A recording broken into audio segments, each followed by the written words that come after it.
Welcome back, everyone. This is Shields. Welcome back. Welcome back. We are trying something out different. We are going to be reacting to, was the Florida shoe throw really that bad? Now, if anyone does not realize what this is when a Florida a Florida player threw someone's shoe across the field. No one really knows why. Just like maybe he was upset, maybe he raged, maybe he was just like kind of feeling a certain type of way. But this type of action ruined the Florida season. Let's watch that together and see exactly why that's the case. There you go. In every video I make, I try to answer a question. Today's question is, how much damage can one shoe do to an entire college sports program? It is our quest to find out. Let's go back to the beginning. First time I've ever seen this guy's video, by the way. 1000 BC, the shoe was invented. Okay, maybe that's a bit too far back. Actually, let's start from now and work backwards, shall we? It's 2024 as I record this, and boy, are our times unprecedented. I mean, if you'd told me in 2008 that over the next 16 years, Florida would have had 5 head coaches, Hold on. that over the next 16 years, Florida would have had 5... Urban Meyer, Will Muschamp, Jim McElwain, Dan Mullen, Billy Napier. What era was my favorite era? Honestly, it's not going to be Urban Meyer because I'm not a big Urban Meyer fan. I think the Dan Mullen era and the Will Muschamp era. I think the Will Muschamp era is my favorite era just because we kicked their ass in 2011 and then 2014. And it was just a fun year for and I'm an Alabama fan, if you guys can tell. Interesting. Billy Napier, it really hasn't really had a whole lot of success. He also hasn't really had a lot of opportunities. Now this year is going to be brutal for him given the schedule. I didn't think McElwain did a horrible job in 15 and 16. They made the SEC championship. Think about that. In 15 and 16, they made the SEC championship. Dan Mullen, after his debacle of Mississippi State, comes back. He used to be the offensive coordinator for Urban Meyer. He comes back 2018. And they do okay. In 2020, they were very close to making something happen in the college football playoff in 2020. But yeah, let's keep watching. Head coaches, I sure wouldn't have believed you. But yes, it has been now rough in Gatorland. All that and not even one college football playoff berth. Yeah. Much less another national championship. A far cry from the golden era of Florida football Spurrier in the 2000s. Tebow. Coaches since Urban Meyer retired. The coaches since Urban Meyer took a one-year vacation have had their moments, but all those moments ended pretty quickly. This is their current guy, Billy Napier. He is not the main character of today's story. In fact, he's just a byproduct of a butterfly effect whose genesis lies 4 seasons ago at one singular moment, where Florida had all their goals 2020 right in front of them. A golden opportunity to step forth into the limelight they had been so dearly missing for a decade. And somehow, here we are now, with a different coach already on a hot seat through some inexplicable chain of events. What we're here to do today is climb up that chain till we... I love all the stock photos, bro. Obviously stock. This video isn't just about the Florida shoe throw. Was that Roman Wilson? Nah, that can't be Roman Wilson. This is about the consequences. Let's find out when the other shoe drops. Well, okay, so 2023 was bad, but not in any truly remarkable way. I mean, Florida did beat Tennessee, and then ended the season by losing 5 in a row. Interestingly, they did have their chances in pretty much all those games, but they were not able to take that next step. And what's unfortunate for me is that this season gets us absolutely nowhere. Let's try 1 year earlier. See, here's something to start with. Anthony Richardson finally freed from the shackles of his former part-time gig and emerging as Florida's only good player in 2022. Could have been the Heisman. Fair. After all, Ricky Pearsall also exists. Also, Florida upset number 7 Utah in the first game of the season.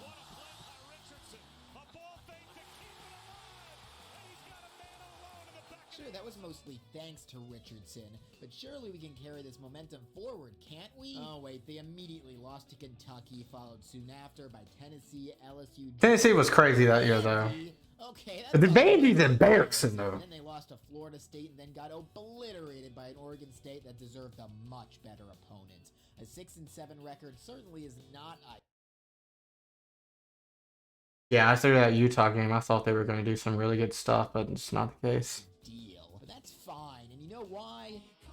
It's only Billy Napier's first year. I mean, this guy was an absolute rising star during his time at Louisiana Lafayette. That's where he's from? Raging Cajuns of all teams, ending multiple seasons ranked. This guy's gonna be fine. We just gotta give him time and not be so impatient like we always are here in Gatorland.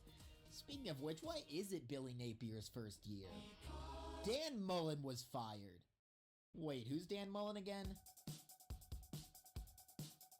Dan Mullen was hired at the end of 2017 from a 9-season stint at Mississippi State, where he earned the honor of being the #1 team in the first ever college football playoff rank. That didn't last long. That was crazy. Look right there. That's the first ever rankings ever in 2014. Ole Miss just beat Alabama. Mississippi State had Dak Prescott. This was a crazy year in 2014, but that did not last long. Rankings before losing 3 of their last 4 to end that year. Oh, damn. Much else besides that. I guess he is a touted quarterback whisperer. I mean, how could you not be when you coach Dak Prescott? So with all this, why was he fired so soon? Florida went 2-6 in the SEC in 2021, lost 4 of their last 5 with Mullen at the helm, and was losing 30. Hold up. Let's look at the schedule, guys. They beat Florida Atlantic in South Florida. Whoop-de-doo. That was a close game against Alabama. I remember that one, 21. That was Bryce Young's first year. Beat Tennessee. Impressive. Lost to Kentucky. That was pretty impressive win against Vanderbilt, 42-0. Pretty close win against, lost against LSU. Got destroyed by Georgia. Got destroyed by South Carolina. Gave up 52 to Samford. 52. Lost to Missouri. You beat Florida State. Wait. 1, 2, 3, 4. Okay, they went 6-7.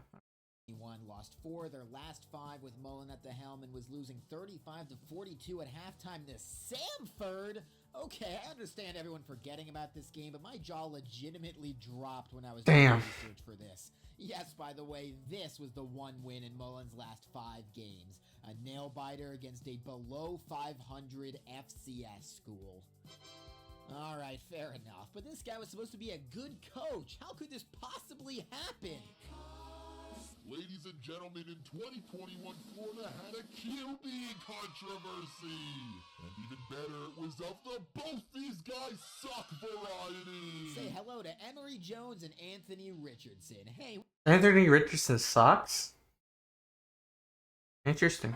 we already know the latter guy, but this time he's twice as inexperienced. What's worse is it was clear from the very beginning that Mullen didn't trust either of them to be the full-time starter. I mean, who doesn't love splitting snaps between quarterbacks? And it doesn't help that Anthony Richardson outplayed Jones for the first 2 games of the year before he got injured and couldn't go in the Bama game. And in that Bama game, Emory Jones actually played pretty damn well. Sure, the 2-point conversion to tie it was an epic fail, but that was a pretty great showing regardless. And Jones followed it up with a dual-threat masterpiece against Tennessee, too.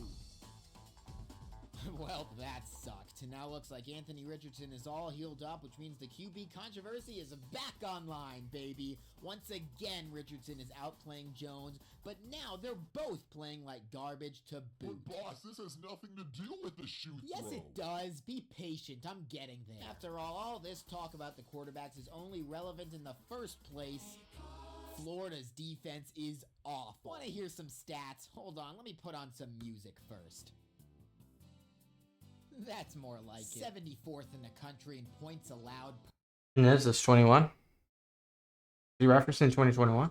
per game. 85th in the country in rushing yards per game. 8th in the country in most automatic first downs given up from penalties. I love how Alabama is 6th in 2021. That's got to be 2021. We were horrible with penalties. They didn't learn their lesson from last. Oh wait, I'm getting ahead of myself. And all this defensive misery falls on the shoulders of one man, of Todd Grantham. General, continue. Todd Grantham has had an extensive history as a football coach. See, here it is.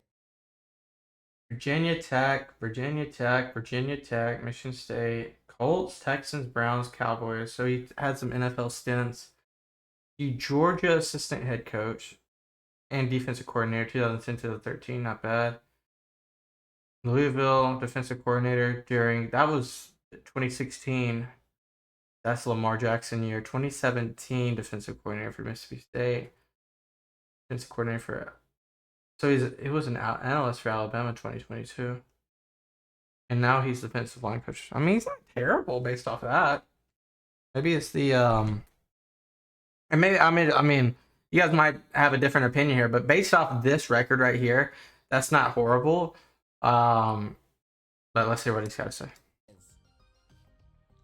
Anyway, in his first couple seasons at Florida, much like Dan Mullen, Todd Grantham's defenses actually weren't bad, but the term third and Grantham hadn't been coined for no reason. When his defenses broke, they really broke, and it was bad pretty much all year, especially allowing 49 points to an absolutely uninspired LSU offense, but it culminated in the South Carolina game where his defense gave up 40 points to a third-string quarterback. That's crazy, bro. Flatly unacceptable. Of course, the very next day, Grantham was fired. But Damn. this begs the question, if this guy sucked so much, why wasn't he fired ages ago? Of 2020. That was a good year for Florida. Where the play of Florida, despite their defense, gave Dan Mullen plausible deniability to be loyal and keep his coaches together. After all, 2020 was Florida's closest bid to the college football playoff since the playoff itself was created in 2014. A&M was 5. Easy, bro. So you may ask, how on earth does a defense that bad get that close to the playoffs? Of three guys, Kyle Trask, Kyle Pitts, Kadarius Toney. The rest of Toney. the offense was pretty impressive too all year. But those three guys had their fingerprints over high-scoring game after high-scoring game. Yeah, that was electrifying. Mullen's offense finally clicked, and they finally won games they needed to in order to be in the playoff picture. I'm sorry, Kyle Pitts will never live up to his Florida days. I know he's so touted as a Atlanta tight end. Unless he gets traded, bro, I just don't see it happening. At the end of the season. Well, most notably, they won. I don't know, I'm going off a tangent, but maybe with their new quarterback, they can do something. Kirk Cousins. One single important game, Georgia. Georgia had beaten Florida 3 years in a row, and coincidentally, in all three of those seasons, they went on to represent the East in the SEC Championship. That's the game, usually. If wants to be the new blood in the champ game, they're going to have to dethrone the incumbents. What doesn't help their cause is the Grantham-led Florida defense instantly allowing a 75-yard leisurely stroll to open the game. And then another easy touchdown. Darius White. After. Wait, did I read this wrong? The final score says 44-28 Florida. Kyle Pitts. Don't know who that is. Gamble. Oh, I see. Kyle Trask was electrifying, bro. This was the game that put 2020 Florida on the map. They had one loss to Texas A&M on a field goal walk-off earlier in the year. That Georgia game was the second win in what became a 6-game win streak in dominant offensive fashion, with a Heisman candidacy for Trask slowly building throughout as well. Yes, that really happened. God, 2020 was a weird year. So, of course, all that offensive success thrust Florida into a New Year's 6 bowl game. Y'all gonna tell the Alabama game? Absolutely obliterated. That's crazy. Seriously, That's crazy, bro. was this game? It was like Florida was sleepwalking. Where is the urgency? 3 interceptions. I'm sorry. I'm kind of upset they didn't show the Alabama game. That's a big part of this. That's a huge part of the story. Interceptions in the first quarter by your Heisman finalist. 48 points given up defensively plus a pick 6. There truly must be only one explanation for this. Florida was woefully unmotivated for this game. Alabama game. Florida barely lost the SEC championship the game before and was sad about it. Okay, let me explain. It's the 4th time Florida's made the SEC championship since they won the national championship in 2008. All 3 times before, they lost to Alabama. Despite the up and down nature of Florida's past decade, here's their chance to finally make the state. Najee Harris, hold on. Najee Harris, Devontae Smith, Mac Jones. You can't beat us. That they are back. If Florida can come out on top in the 2020 SEC championship, it changes everything. Immediate touchdown for Bama, followed by an immediate touchdown for Florida, followed by a Mac Jones interception. This is Florida's chance to take the... Another patented Alabama stroke of luck, baby. Alabama steams ahead to a 28-10 lead. Florida does score a touchdown with a minute left in the half, though, and they'll get the ball to start the second 2. Surely their defense can stop Alabama in the last minute until halftime, right? Oh, never mind. Touchdown, Bama. Halftime. But there's still an entire half left for Florida to do something incredible. Florida touchdown to open the second half, and Florida's defense finally gets a stop. I thought that was illegal. Florida cannot miss this opportunity, and they don't. 12-play drive, another touchdown. All of a sudden, it's a 4-point game as we go into the 4th quarter. Florida's hanging closer to Alabama than anyone has all year. Can the Florida defense get one more stop? No, despite a Herculean effort, Alabama touchdown again. But Florida has been able to answer all half. Keep the pedal to the... Oh, wait, Trask fumbled it. And Alabama immediately adds on. Now time for touchdown ping pong, but touchdown ping pong isn't going to get it done this late in the game, despite Florida finally getting another stop on Bama's offense. Florida only has 16 seconds for a miracle walk-off touchdown, which they do not Die!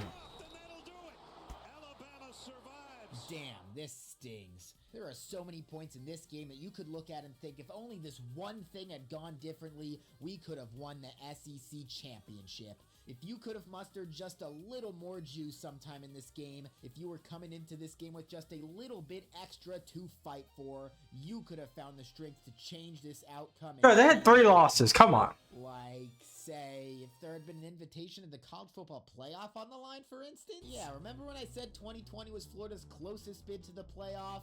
They did not lose that bid in this game. That bid had already been lost. LSU! Why, you may ask? Here we go. The top of the chain. Florida is 8-1, ranked number 3 and 5 LSU. It's crazy. 3 and 5 LSU is crazy because the year before they won the Natty. They're horrible. Trip to the SEC championship on the back of their play this season, and if they win this game and the SEC championship, Florida unlocks their first ever college football playoff berth and finally gets the Gators back in the national limelight where they belong. The future is as wide open as it's been since 2009. And this game today is against 2020 LSU no less, who not only sucks this year, but is also injured to hell. I mean, they're starting Max Johnson at quarterback today. Although Kyle Pitts is out today for Florida as well, you still have so many playmakers behind him. Just got to do what your offense has done all year and keep the future open. First drive goes all the way down to the 1, but LSU, with only 54 scholarship players available, turns Florida over on downs. Oh, look, it's Bo Pelini. I'm sorry for making that joke twice. Well, that's not ideal. Let's see what Max Johnson can do. Oh my god, what the fuck was that? Looks like it's going to be a stoppable force versus a movable object on that side of the ball today. Florida immediately scores a touchdown in response. And then LSU moves right down the field to answer. Good throw. And then a bunch of nothing happens for the rest of the quarter until Kyle Trask steps back to throw and... An interception by Eli Ricks, injured earlier, but back out there now. And he's gonna... This is your champion! LSU fan favorite Eli Ricks, no less. But it's okay. Florida moves right back down the field again, though. Oh my god, that has to be the unluckiest interception maybe ever. That's hilarious. Nothing with it, though, and Florida moves right down the field again and begins to assert dominance. Field goal, 3 and out, touchdown. Now just have your defense hold them to end the half. Oh, I forgot. Florida doesn't have any defense. Wide open touchdown, immediate fumble by Florida, and an LSU field goal. By the way, you know what's hilarious, guys? Not Florida. LSU could be a good team if Jamar Chase sat out the entire COVID year. The entire COVID year. I mean, of course, that's a business decision, and in retrospect, everyone's like, yeah, of course. But bro, and if I was an LSU fan, I would be salty as hell. I mean, your team just helped. By the way, Jamar Chase didn't win the 2019 national championship by any means. It was an entire effort by the entire team. So for the next year, you give nothing back to the team and you just sit on the sidelines and watch them struggle all year? That's crazy to me, bro. That's just crazy to me. Of course, it's a business decision, and everybody can look in hindsight and say, oh, it worked out great for him. But LSU fans, how do you guys feel? Let me know below. Halftime, then a 17-play excursion by LSU coming out of the half, leading to another field goal. God, come on, defense. You guys do know what you're up against, right? You have a college football playoff opportunity on the line. Well, down by 10 now. Time to crawl out of the hole you've dug yourselves into, Florida. Now is when your offense needs to shine. Look at that. There you go. Touchdown.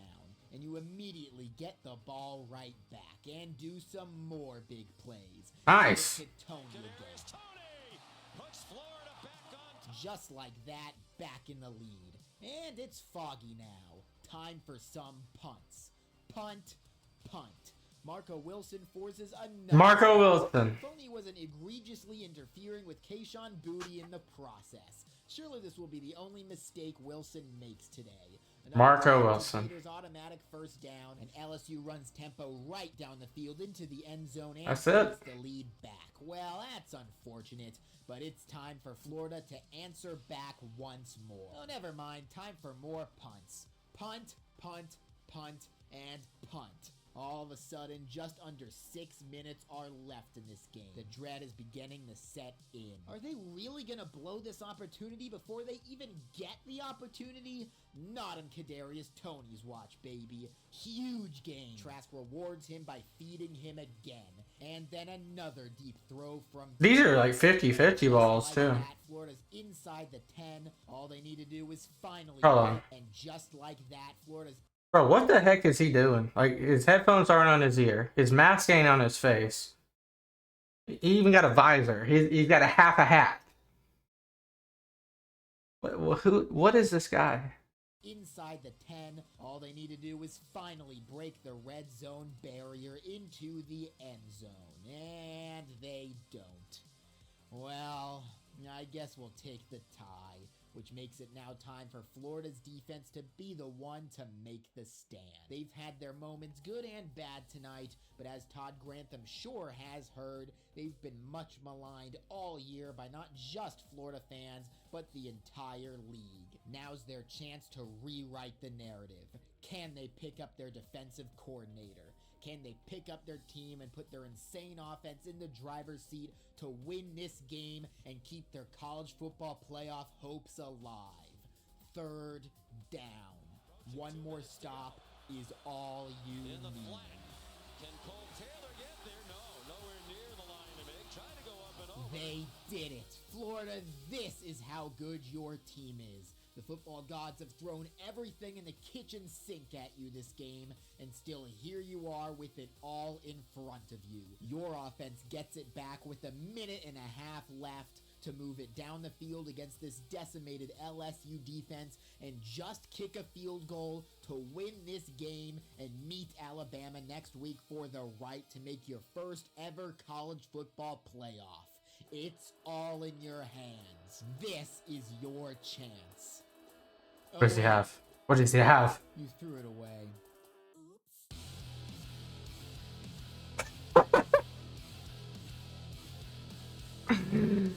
Hold this L! Hold this!